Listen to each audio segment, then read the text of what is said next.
చేసేటటువంటి నాయ బ్రాహ్మణ కులానికి సంబంధించిన ప్రతి ఒక్క విషయంలో కూడా ఈరోజు అదే దేవాలయాల్లో పనిచేసేటువంటి వాయిద్య కళాకారులు చౌరవర్తిదారులకి మరి గతంలో ప్రభుత్వాలన్నీ కూడా మీకు దేవాలయాలకు సంబంధమే లేదనేటువంటి విషయం మనం అందరం చూసాం. జగన్మోహన్ రెడ్డి గారు ముఖ్యమంత్రి అయిన వెంటనే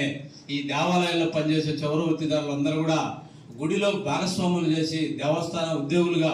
వారందరూ కూడా 20,000 రూపాయలు ఆ పైన ఎంత వచ్చిన ఆదాయం నిర్వహించేటువంటి గొప్ప చరిత్ర జగన్మోహన్ రెడ్డి గారు. అదేవిధంగా ఎవరైతే చౌరవృత్తి చేసే ప్రతి నాయ బ్రాహ్మణుడు కూడా ఈరోజు అనేక కులాల్లో అనేకులు కార్పొరేట్ వ్యవస్థ వస్తే నాయ బ్రాహ్మణ వృత్తి దెబ్బతింటుందని ఈరోజు చౌరవృత్తి చేసే ప్రతి ఒక్కరు కూడా సంవత్సరానికి 10,000 రూపాయలు లెక్కన 4 సంవత్సరాలు 40,000 అంటే ప్రతి సంవత్సరం 50,000 షాపులకి 50 కోట్ల రూపాయలు ప్రతి సంవత్సరము జగన్మోహన్ రెడ్డి గారు జగనన్న చేదోడుతో పాటు ప్రతి షాప్కు 150 యూనిట్లు ఉచిత విద్యుత్ కూడా ఇచ్చినటువంటి చరిత్ర గౌరవ ముఖ్యమంత్రి అప్పుడు మాజీ ముఖ్యమంత్రి జగన్మోహన్ రెడ్డి గారిది. అదేవిధంగా దేవాలయాల్లో చౌరవృత్తిదారులుగా వాయిద్య కళాకారులుగా ప్రతి దేవాలయంలో ప్రథమ భూమికను నిర్వర్తిస్తూ సేవా కులమైనటువంటి మాకు ఆ దేవాలయాలు ఏ సమస్య చెప్పుకుంటే నాదుడే లేనటువంటి పరిస్థితి. ఆ దేవాలయ పాలకుల్లో రాజకీయ నాయకులు ఎవరెవరో ఉంటారు, కానీ చిన్న సమాజ వర్గమైనటువంటి నాయ బ్రాహ్మణ సమస్యల పరిష్కారం కోసం ఆ దేవాలయంలో మాట్లాడే దిక్కే లేనటువంటి పరిస్థితిని ఆనాడు జగన్మోహన్ రెడ్డి గారు దృష్టికి తీసుకుపోతే ఆ రోజు జగన్మోహన్ రెడ్డి గారు ప్రతి దేవాలయంలో నిజమైన సేవకులు నాయ బ్రాహ్మణులు, ఆ సేవకులు పాలకులుగా ఉంటేనే ఆ వంశము ఆ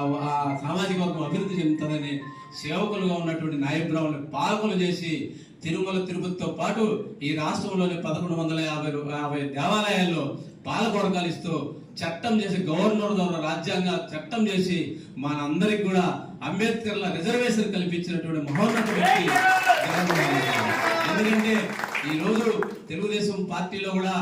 ఏమీ చేయలేక ఆ దేవాలయాల్లో పాలకవర్గాలు ఇస్తే పచ్చ సుక్కాలు వేసుకొని చంద్రబాబు నాయుడు గారు ఏదో చేసే సంబరాలు చేసుకుంటున్నారు. మీరు ఒక్కసారి గుర్తు చేసుకోవాలా, ఈ రోజు ఆ మహాభాగ్యం